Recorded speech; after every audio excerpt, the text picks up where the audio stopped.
And you can only go deep in the lower bracket if you're used to going in the lower bracket. Ah, okay. Evil geniuses also are, as you mentioned. You got to be comfortable with losing. Is that what you're saying? That's right. You must embrace it, make it your friend, and then you can rise above it. This is what they will try to do here. It's a very interesting draft, I would say, on both sides. It is. Like, we had a weird hero for Game of Gladiators, Weaver, we haven't seen too much of. Now it's going to be the Necrophos. But Evil Geniuses, they just have, I mean, yeah, there's a Faceless Void on one side, but EG has Ravage and RP. That's a lot of big team fight that they're bringing to this table. What do you feel like they took from that game one and what they needed to improve on going into this game two? I mean, honestly, the biggest thing to me is, again, they want to win their lanes a little bit more, so they picked the really strong laning supports and the Furion and the Tree. They definitely should be stronger than AA Tiny in a vacuum, depending on how these side lanes go. But I expect EG to do better on the side lanes. Maybe mid's a different story in terms of the Necro matchup. C-Smile's going to have to do his best to survive there. Yeah. That's one change, and the other is giving Bakaz a hero that he probably feels more confident just ultra carrying the late game, right? I think PA has a better chance of just 1v5ing straight up if it really comes down to it than a lot of other carries. Still the case even after the nerfs. So I think that's some of the things they've adjusted here. And of course, trying to answer what Gaming threw at them, which was, for me, a very unconventional draft for Gaming. Like, they got the Ace Dazzle, which has kind of been one of his heroes to supplement this aura builder that doesn't necessarily straight exist anymore, right? Right. It's a hero that does it through the spells in a degree. But very lane-oriented, which is something they've done throughout the year, but went away from for a bit. This is like, we want Dazzle to win the lane, and we want this Necro to win the lane. I was going to say, if you're going to win this lane, you're going to have to do it through skewers and better body blocking. C-Smile doing a great job on the opening and a TP in blood. Okay, bye-bye, Quinn. EG will take the first blood. You're supposed to win this lane, Quinn, and he's already on the back foot. The only upside for Quinn there is that Matthew took it right. It did not go to C-Smile in terms of the gold, but damn, that is so nice for C-Smile. Didn't even have to spend any resources on it. Gets full wave here, denies, it's going to push into him. I will say, counterpoint to that though, it is really dangerous if Matthew gets ahead, right? Earn early Spirit Vessel against a Necrophos. I mean, he's going to be looking at mid a lot, I'm sure. And if he starts getting those items, then Quinn's game is going to become so much harder. It's a great Vessel game. I mean, all three of these cores pretty much rely on getting their HP back, right? Yep. And that's the upside of the synergy for Gaming, is the Dazzle with the Shallow Grave on a Necro or a Faceless Void is pretty devastating if it occurs in the fight, right? You get the Time Walk off, you get the heal off, suddenly that whole fight turns. There's no real anti-healing on each side. Vessel is, you know, the one thing they can have going for them in that area. And if Matthew gets it fast, it is going to be devastating on the map. I think this Tide Hunter, you were talking about the zones of control. I mean, that's another reason Tide's here. Tide should find the backline or guarantee that the initiation precludes the Dazzle from getting the save off. Sure. It's an old school Dazzle counter. You go in with the Ravage. I mean, it's pretty hard to Shallow Grave the guy that gets gone on. You just burst him with the Phantom Assassin. That's probably what EG are looking for as this game progresses. Whereas if you're Gaming, you want to go in with the Necro, frontline it up, and then get a great Chronosphere, ideally on the mag or like the supports. Just burst it down with the magic damage. I was going to say, if you don't get him with the Ravage, you already got a second opportunity with the reverse polarity. Instead, Avalanche going to try and cover them here as they retreat, but the rotation from Matthew will net them the kill first on Ace before he falls. So 1-for-1 trade-off there, but ultimately the core dying on the side of Game of Gladiators. Matthew is having his impact felt, and you did say they drafted for strong lanes outside of this mid sort of situation that C-Smile, but Matthew and... There's nothing you can do about last pick Necro. I mean, yeah, you know, like CU, I was saying, the man enjoys playing Necro right now. That's absolutely disgusting. I don't know who enjoys playing Necro, but it will win the lane. There's just no way around it. That first blood definitely helps, but this is about the side lanes. EG wants to come off strong in the side lanes, and they're not easy ones to necessarily combat when you're going to leave the Tide alone, but that's what the Furion's designed to do. I mean, if you're going to pick one support in the meta that's going to win two side lanes, it's Furion. Or at least, I guess, you know, one side lane and one mid, but 2 out of the 3. Sure. So Matthew's rotation is super important for EG here, particularly combining it. Toss back with the poison is going to be a big problem. They toss him back into the creeps. A big heal bit. It's not quite enough damage to burst down this Treant Protector because now they can make a rebuttal here. Slow down Ace before he gets away too deep into the trees and kill him. And EG are happy every time this happens. It's XP and gold for Matthew. Bakaz stays up, extra gold for him, and they're shutting down Ace a little bit. Still, I mean, Ace is getting a decent amount out of this lane, so you have to keep committing to this. His TP is on cooldown for 20 seconds, and then brought Celery up here. So that's what you're looking for if you're EG. Get the Tide in a one-on-one, and you're looking at who's at the top of the CS chart right now. It's Whisper. who's basically been left alone in the 1-on-2. Yeah. Gaming felt like they couldn't punish the Tide enough with an AA Void going into the tanky early ring of health with the start Whisper had. I don't know if Whisper start should have been this good with how fast Matthew left the lane, but damn, he is just getting the world down here. Solo XP, untouched. He's going to be big. Now, I brought up the Urn Spirit Vessel on Matthew, but he's opting for the Medallion Solar Crest build-up instead, which is just as good of a build-up, but better for his PA and his Tide Hunter. Big minus armor, but the damage.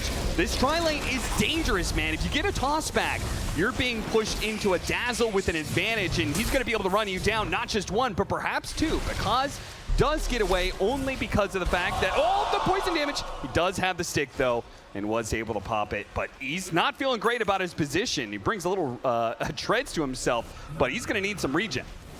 This is the correct play from Gaming, I guess. Like, you have to keep your dazzle in the lane. You can't just let Matthew 3v2 bully Ace out of this off lane while, you know, Whisper's doing this, right? That would be a death sentence on this map. I mean, you can fall back a little bit on the Necro Mag, but Necro's not necessarily the best mid to rotate to these side lanes either. Quinn just wants to play his own game.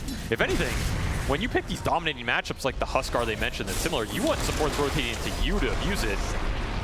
Very slick sprout here by Matthew. We'll get him out of danger as going to be slowed down a little bit more, but I think he should be fine. Meanwhile, C-Smile is being punished heavily, so if they keep the pressure, another good thing about this tri-lane, they keep Matthew kind of locked down. He can't help C-Smile out nearly as much. I mean, there's no helping this matchup. It is not a helpable matchup. And they're going to catch him with Tofu. They're going to make sure he dies, and that not only, they get the kill, but now Quinn also has his level 6. And look at the tower. This is the catapult flag bearer wave. So this is what Gaming want to do. They want to bring supports to the winning lane. They know they have the matchup. It's going to get a Tide Hunter teleport just to defend this catapult. Do we swap lanes now? Put the Magnus in that bottom lane? I mean, you could. I don't think you want to, but nobody wants to be mid, that's for sure. It's an ego thing, you know. No mid player wants to give up on the lane, no matter how bad it is. No, he didn't beat me. I can still recover. Because going to be in some trouble. Jumps onto Tofu. Treant Protector can only do so much here. Is he going to be locked down? But the Cold Feet barely gets out inside of the range, and lacking that stun, they will not be able to kill Pakaz. But does it matter if they kill Pakaz if they're keeping him totally outside of the lane, outside of these daggers? It's like the only CS he's getting now. The thing is that, like, you're looking at this net worth chart, right? I think EG are okay with this outcome, just because the Tide's going to be so strong, and you kind of got out of this Mag Necro lane a little bit. Like, this Mag Necro lane really could have been a disaster.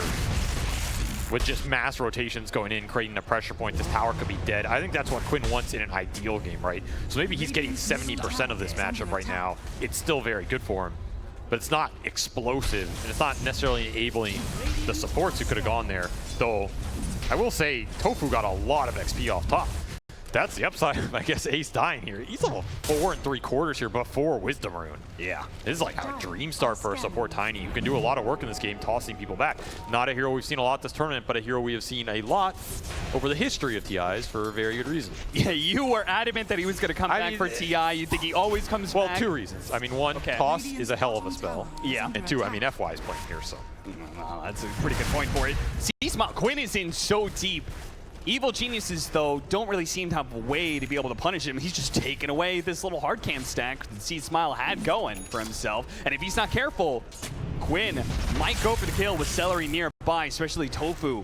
An opportunity to maybe toss Quinn onto that big Magnus. Panda, who's sticking around a little bit too long, does get spotted. He'll be the victim instead of a Reaper's Sight. He goes down, and Quinn gets his first stack of the game.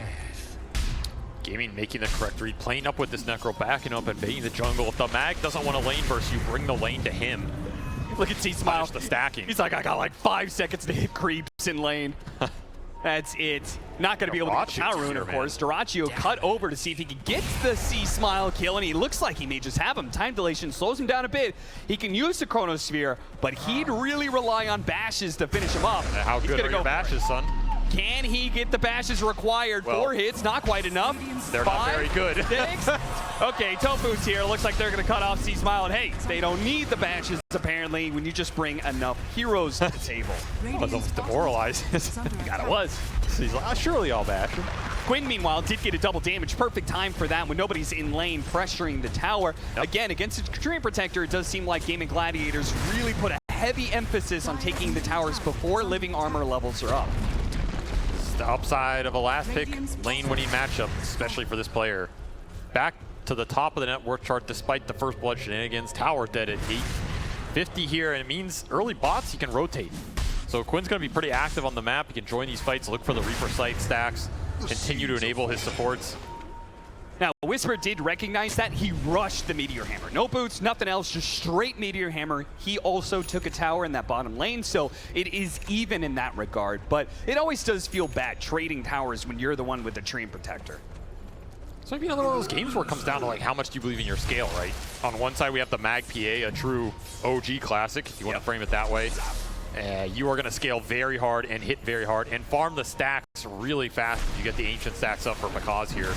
And on the flip side, you have Faceless Void Ancient Apparition. I mean, this is a duo that goes back a long way as another stack goes into Quinn's pocket. They get him, but they almost stopped Makaz's TP out. This top lane is in danger. As soon as the Necro shows up, you're like, no. Nobody wants to be there anymore. They immediately vacate the lane, but you can see Quinn, with his boots of travel, can play around the map pretty quickly. He immediately goes to pressure Makaz. Might even be able to get him too. Avalanche slows him down, and Dyrachyo shows up for yet another fight. Not that he's needed, but the help might actually be needed here as Quinn's gonna keep trying to dive in. The heals are just enough. They got an RP. Skewer back into the tier 2. Throw that Ravage down. Finally get the punish on Quinn. Do not let this man bully you. I thought that was just gonna be a bad death for Makaz, and somehow it turns into they get the biggest kill on the map. It's a lot of shared bounty gold too because the whole team showed up. Man, what a massive difference like 50 HP makes because lives and he goes straight into being able to farm hard camp stack, or excuse me, Ancients. So yeah, this is nice. He lives off the living armor and now he gets early in power. That helps him clear through this at a much faster rate than he would have. Otherwise, when you're looking at the camp stack, it's all Matthew here. So now if you're EG, the game plan is just hold the map for the PA, right? Especially when you're ultra on cooldown. Can Whisper do that for them though? Pretty hard into the Necropose. Yeah, when nobody's going to help you out. Now, unfortunately, there is no Reaper's Scythe. They're going to try and body block in Whisper. Of course, without a Ravage, there's no real threat of a turnaround here. They're just going to keep running him down, and they will eventually get this kill and start going for that safe lane tower. This is the battering ram. Just continue to run the Necro into these cores that are not ready to fight him right now. Claim as much map control and space as you can. This is all absolute free time for the Faceless Void, for the Dazzle. Ace is just going to go straight to the Midas. You already have the Mask Madness up for Dyrachyo. So both the other two gaming cores, they're just not going to get touched. Quinn is way too much of a menace right now. He's going to make his presence felt. I mean, he's just running behind a tier 2 at 11 minutes. Got to be a little careful of some skewers here, but outside of that, you're not afraid of anything. Yeah, and I guess this is the time to do that before the Blink Dagger is up on C-Smile, which I assume, similar to Game 1, is going to be his rushed item. I mean, he's got 1,500 gold in the bank right now. Yeah, probably.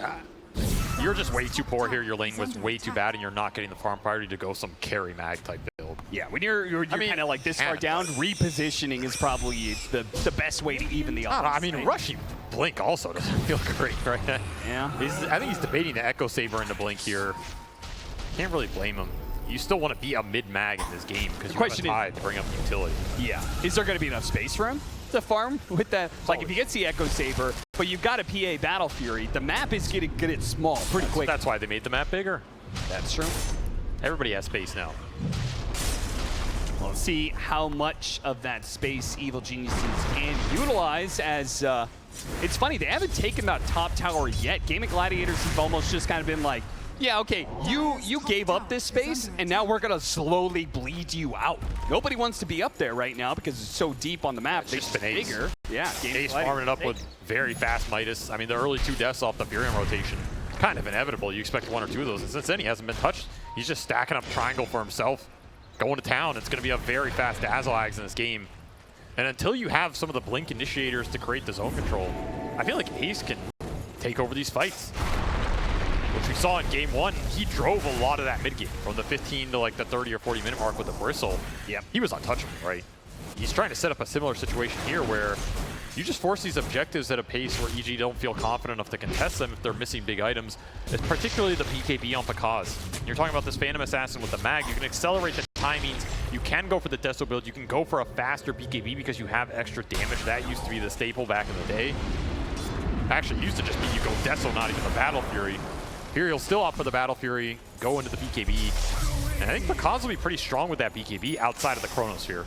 That's where that carry to carry matchup is going to matter a lot in this game. Who can get vision for Dyrachyo to find the chrono? Yeah, because they have the stuns. They get that disable on Dyrachyo, then Bagaz can probably follow it up and he'll burst, kill him real quickly. But if he gets jumped by the Chronosphere first, then Gaming Gladiators have all the spells in the world to be able to throw into this one. You can see the Chronosphere into the Ice Blast are going to be one of the deadliest duos we'll see in this one. You throw a Reaper Scythe on top of that, that's just overkill. This guy's bash is working, right? Just a Maybe he's saving them. Saving them for the late game where they may need it most. I mean, they're not quill sprays. You can't stack them up. Aghanim Scepter being gone for Ace. He's halfway there.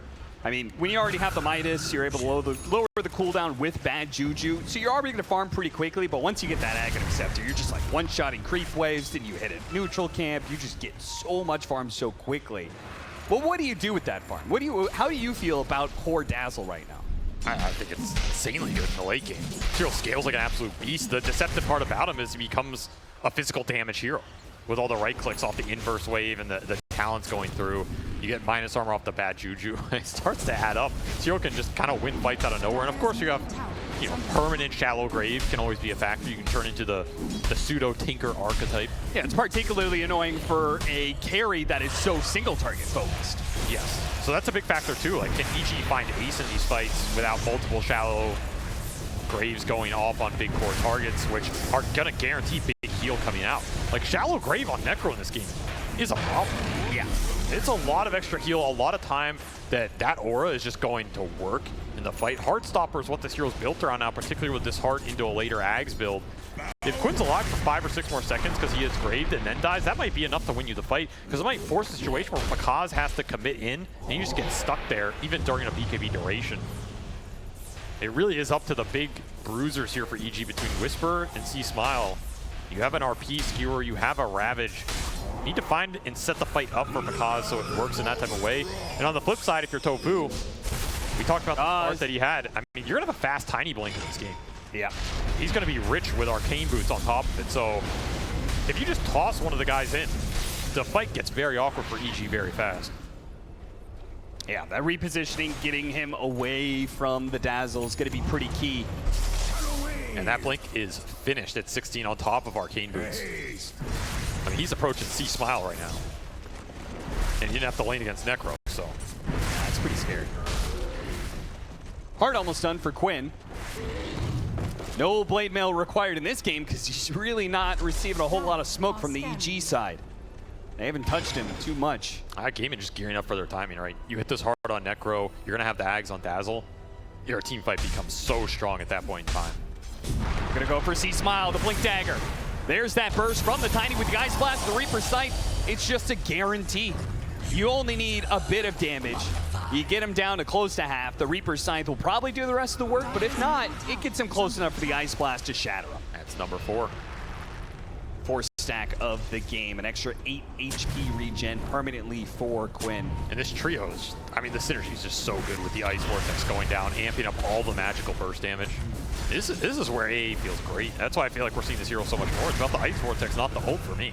I mean, the ult's great, but you drop 3 or 4 of these down in a fight, you have a bunch of extra magic damage going in. Even Faceless Void, that combo's existed for a long time because, yeah, you're Cold Feet procs, but you're amping all these bashes and Maelstrom procs. That's a good point. Hell, the amount of magic damage. And if there's anybody else to throw some spells into that Chronosphere, then all the better. Oh, Matthew. Low priority game. You guys suck. I'm playing on the high ground here. I mean, we've all been there. So he's going to try and pull the Ancients to him with Treants. That's pretty funny.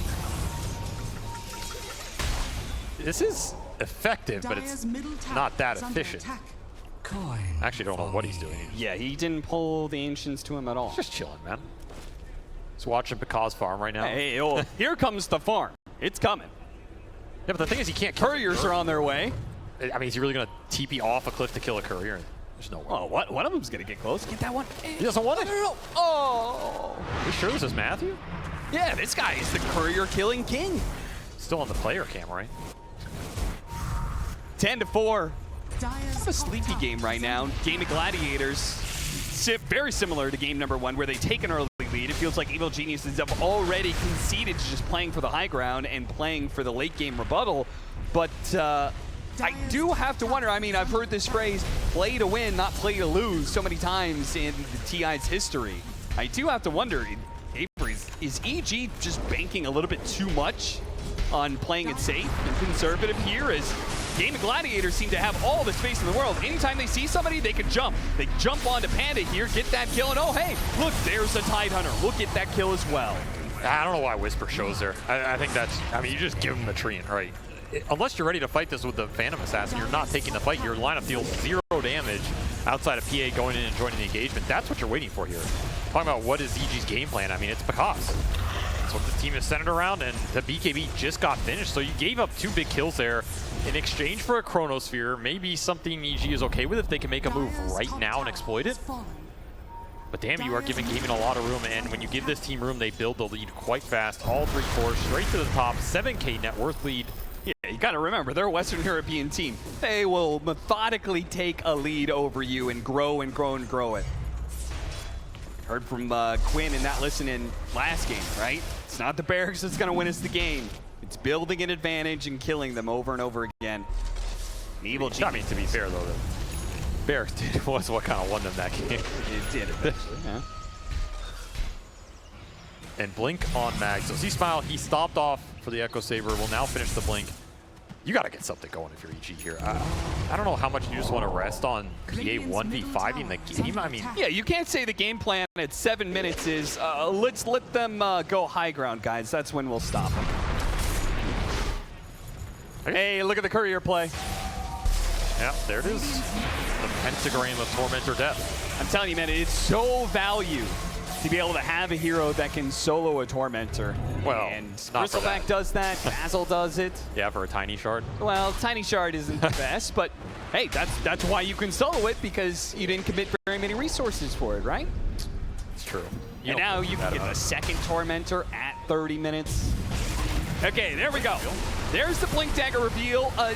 Jump back onto Tofu doesn't feel very good at all. Duraccio gets a pretty decent time dilation. Overgrowth is going to be put to work here. Reaper's Sight doesn't quite finish him off, but they should have the damage, as Evil Geniuses really don't seem to have a whole lot going on here. Because tries to jump in, pops his BKB, immediately trying to go for Celery. This is just not working for EG. They're throwing a lot of spells, and not a lot of heroes are taking damage on the side of Game of Gladiators. It is all easily being undone by the Dazzle heals. Game of Gladiators are sure to be able to run down something more. At least Duraccio's trying right now. He has Chrono back up in 1.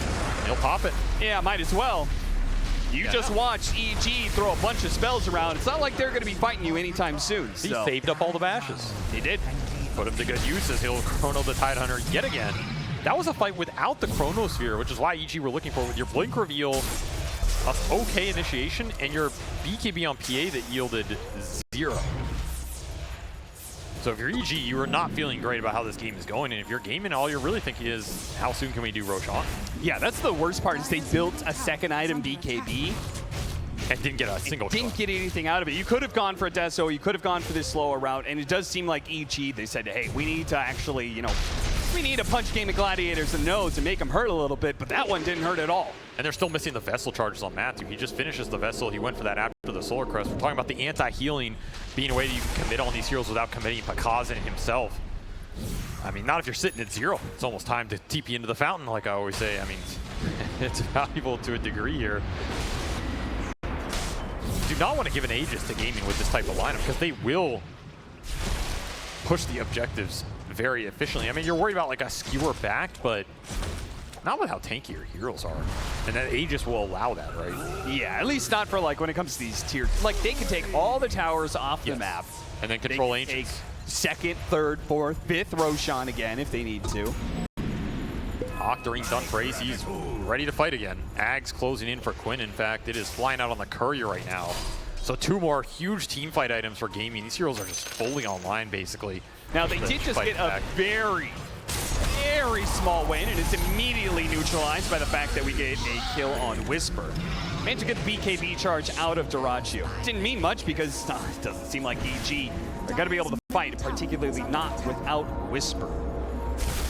God's still playing around though. We'll see. Oh, they See found Smiles Dazzle. get the jump. They get the RP on the 2 on the Dazzle. Can they kill him fast enough before the Shallow Grave? They get the skewer, and that's just enough. Quinn tried to jump in, give the extra heals, and he is doing a lot of damage. Remember, this Heart Aghanim Scepter, tons of damage over time, and that's why Bakaz vacated the area and just went for other kills. They're just going to leave Quinn alone, kite him around. They're doing this beautifully, but can they kill him? Tanky boy right there. You have another chrono coming up in 8 seconds here, so if you're watching the clock on EG. Oh, he's going to jump under Duraccio. Knows the BKB, and the Time Walk is down, but the gold Chronosphere is coming up, and he gets him right on the edge. Quinn, he's going to help with the damage. They're going to try and skew him away. Bakaz is actually going to live proof, and then he turns around and kills Duraccio. Bakaz does it again, and TP's out. What a mana from Bakaz. He just believes in the crit more than the bash. And what a play from C Smile to bring Quinn out of the range of Bakaz. Absolutely bailed him out there. Panda adding in the extra heals from Leech Seed. These are no joke on a high armor Agi hero. Flirting with danger here, but now you got a pretty decent team fight win, and you got the chrono out of them as well. So if you're Bakaz, you're really happy about that outcome. Yeah, because the second your BKB's back up, you might just take another fight. And this is what EG are looking for every time. Find Ace out of position and punish him hard. You get the Dazzle first, the team fight just opens wide, right? Yeah. You also Especially if you have the mobility to get away from Quinn. Yep. I mean, he got away from Quinn. He killed Celery in the river. Yeah. Even more efficient here. If you have Reaper, this fight might look very different. But again, you're abusing the big cooldowns here. Something Gaming have to be aware of in this. That's a big win.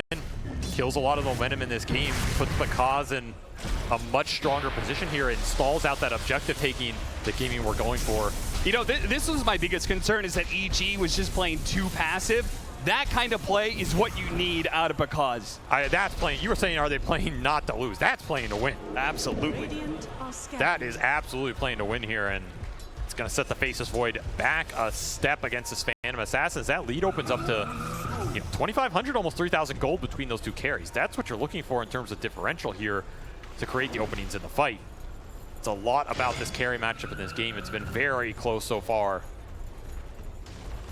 Can EG open up something in this game too, where similar to game one, Gaming have just controlled the map better. They've controlled the objectives better, have gotten more Tormentors, more Roshans, and they're looking to add to that total, and it'll be uncontested yet again. Yeah, again, they have a way to do it pretty damn quickly. Maybe not as fast as game one. EG did just pick up an important item, the Blink Dagger on the Tidehunter, so now they have Blink RP, Skewer back into Ravage. Like, if they catch multiple heroes in one of these AoE disables, then that could just be the fight right away. So the Aegis on Duraccio, it likely prevents EG from going on him first, but again, they are looking for Ace. All right, that is so much what it's about. Yeah. This team fight is going to come down to positioning. Where is Ace? How aggressive are you forcing objectives, and who do you show? And do you have mechanisms to get vision?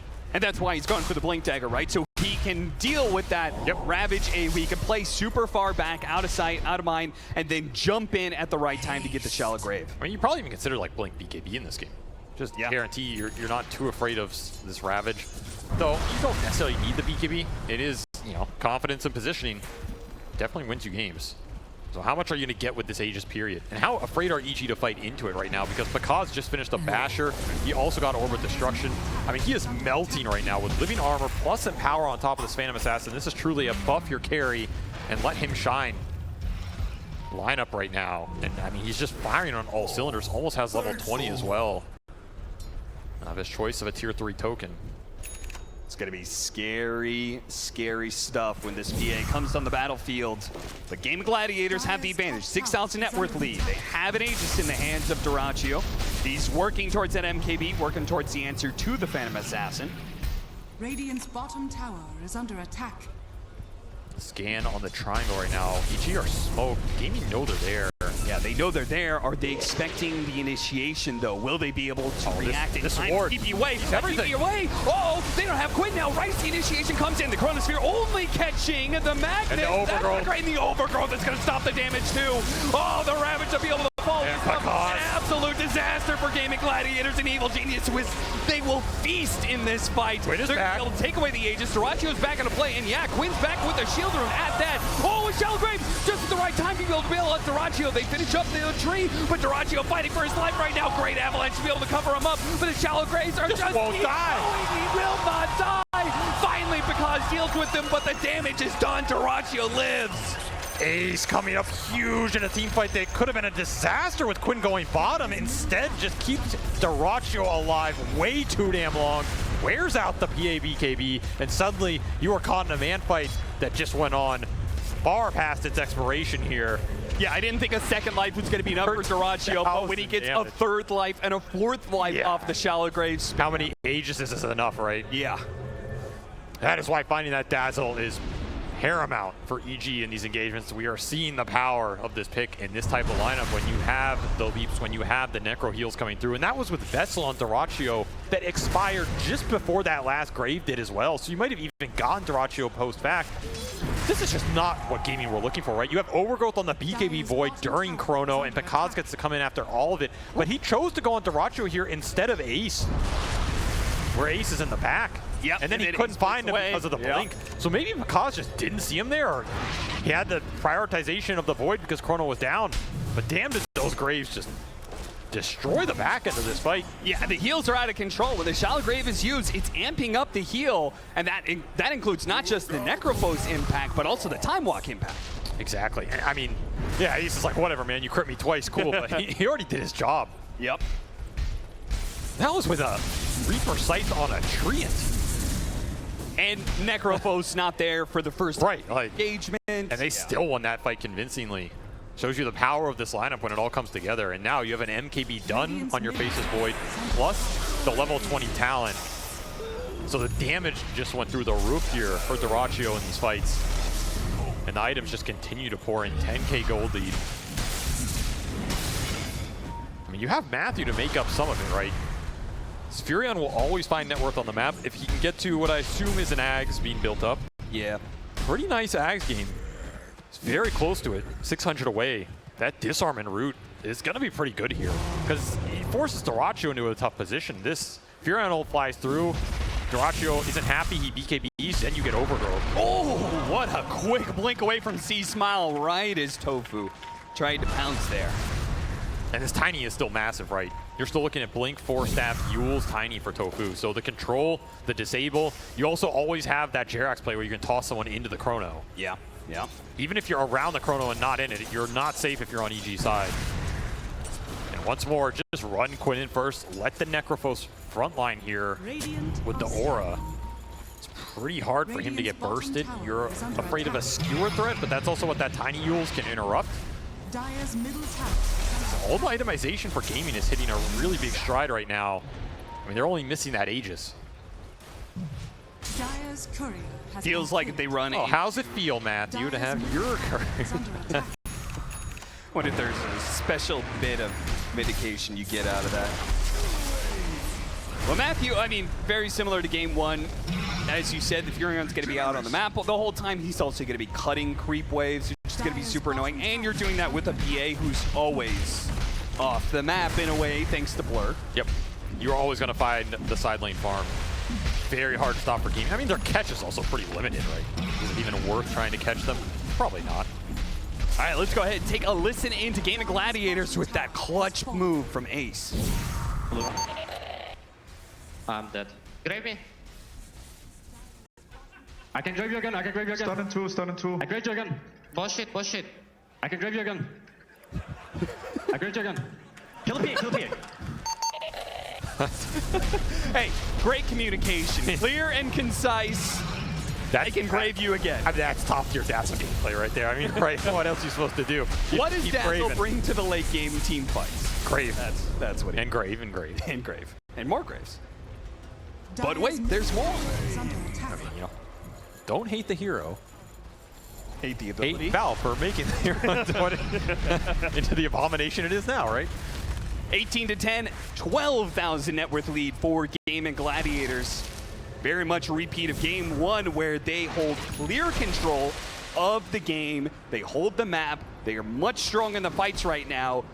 Question is going to be, how much do you need to be able to go high ground against a crazy repositioning spell? Last time it was the kick. This time it's going to be the skewer back. Evil Geniuses also have like more dangerous team fight. I mean, if things go really wrong for Game of Gladiators. It can go really wrong, yes. But their positioning and spacing should be pretty good, right? They don't have a lineup that needs to clump very much. They can have the Tiny go in. They can have Dyrachyo watch the fight develop. Ace is never, in theory, going to be seen until he makes his presence felt.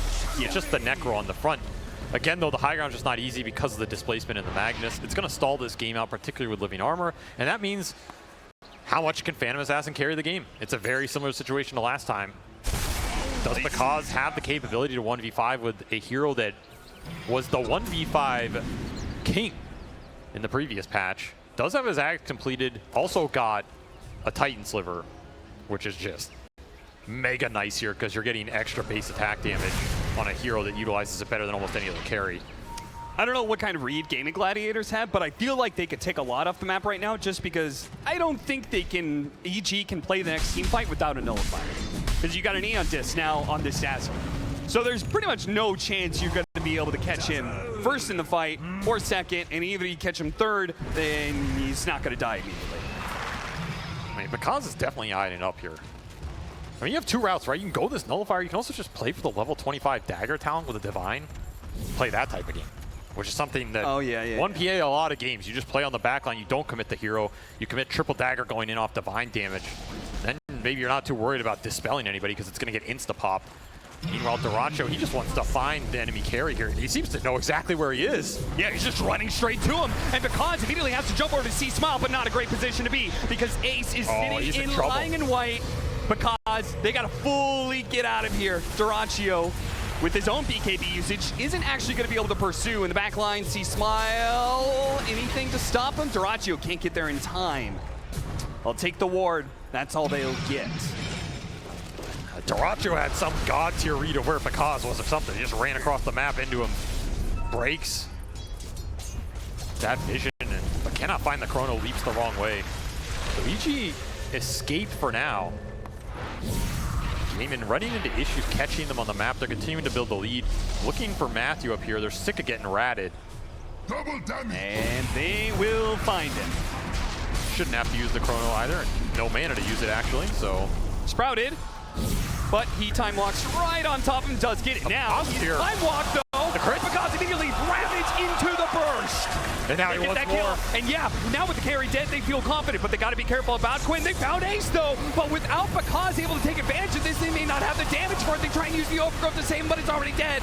Because is gone, the damage is gone. The evil geniuses need to get out of here, but they're going to be slowed down to a crawl. The ancient apparition with the vortex, the toss up in the air, and the ever constant annoying presence of Quinn will just heckle evil geniuses, laughing him down all the way to the grave as they're going to lose 2 and maybe a third core. We see Smile being tossed up in the air. Gets in front of him, but he got a blink away to the side. Perhaps he lives. So it's a carry for carry trade with a buyback on Matthew. I mean, Because had the correct read, but maybe underestimated how much damage Quinn does on his own with these Vortex throwing down. I mean, Heartstopper did almost 900 to Because there. That's enough to just guarantee the Reaper, and you gotta remember his BKB was on cooldown. That TP was very important from Quinn. They see Matthew, they're gonna catch him, they've got the Hex to stop him from TPing away, and the damage over time will complete. It's a dieback. 7 minutes, no Furion here. You're missing the Vessel, you're missing that Ags. It's Wrath of Nature. Dire's middle tower is under attack. 70 seconds, we'll see him again, but yeah, opportunity for Roshan number 2. She's pretty valuable. Dire's Necro's just getting massive, man. He's got 4,000 HP, 37 minutes. Absolutely huge, and he has a lot of charges too. That's the thing with the Heart Ags build in this hero, you're amping up how much this Heartstopper does. It's just so much extra regen from 8 stacks. What do you do versus him? You have to sacrifice somebody, it feels like. Yeah.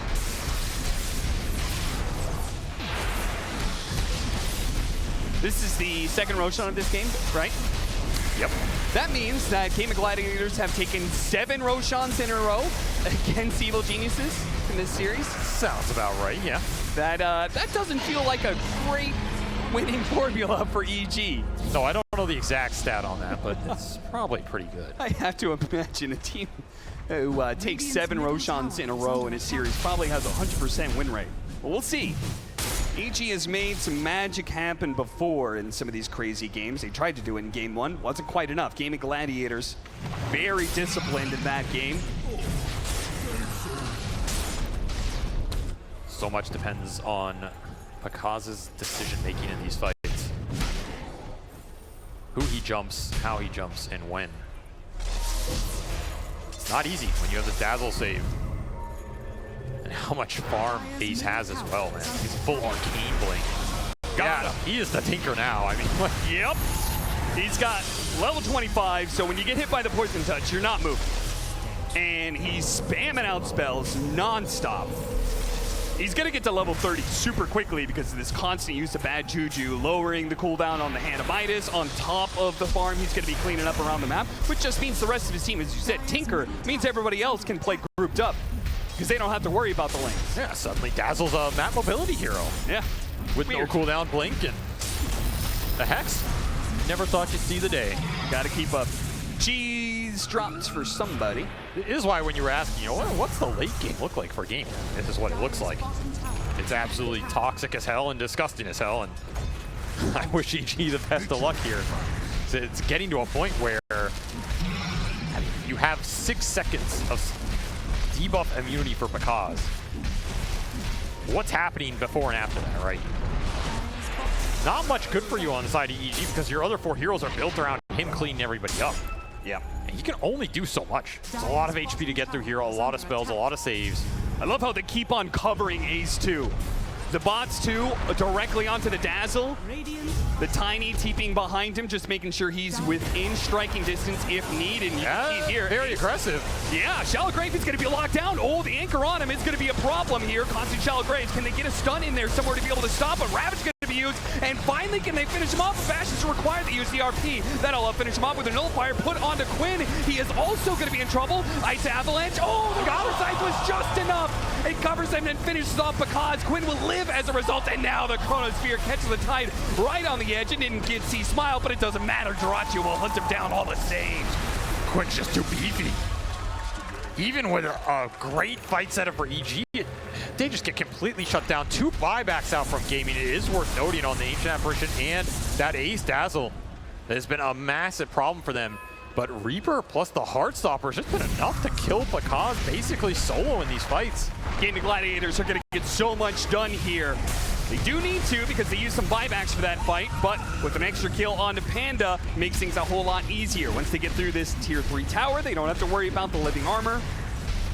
And Tofu has just been so annoying with these avalanches going off. The utilities provided, keeping his cores alive. I mean, That's a stellar game. is EG just going to lose to Megas here? Because I'm not sure if they could do anything They have with their 5 heroes as there are. Yeah, they've got 3 heroes with buyback, but no RP, no Ravage. I don't think they could take a fight to Game of Glide. I think that would straight up just be the end of the game if they tried to fight. I mean, the other hope was, Divine Rapier, Triple Dagger. Pakaz just never got to it. A couple bad fights, Gaming take advantage of it, and suddenly, yeah, your whole base is gone here. Unless you're willing to commit the Phantom Assassin buyback right now. Does Game of Gladiators want to try and close it out right here because they might get caught on their way getting out of the base with this Megas. 5 seconds for the PA. You have no RP, no Ravage. You got to keep Needing that to in toss mind. up in the air. C-Smile not able to get the initiation he wanted. Has to BKB skewer out of it. That's not good for EG. They needed a good skewer away to be able to make this fight work. And now it's Game of Gladiators. Seemingly in the clear. Panda tries to jump in, hoping to be able to catch Ace. Doesn't What's quite Ace? get him. They're looking for Ace, but they want him so badly. Matthew's even teleporting in aggressively to find him, but Ace is already gone. He's out of there. Nobody can follow him in. And Evil Geniuses, they'll surely have to give this one up. In fact, they may even because the Reaper Sight's going to be used with the Ice Blast coming in. The toss up in the air, and that is enough.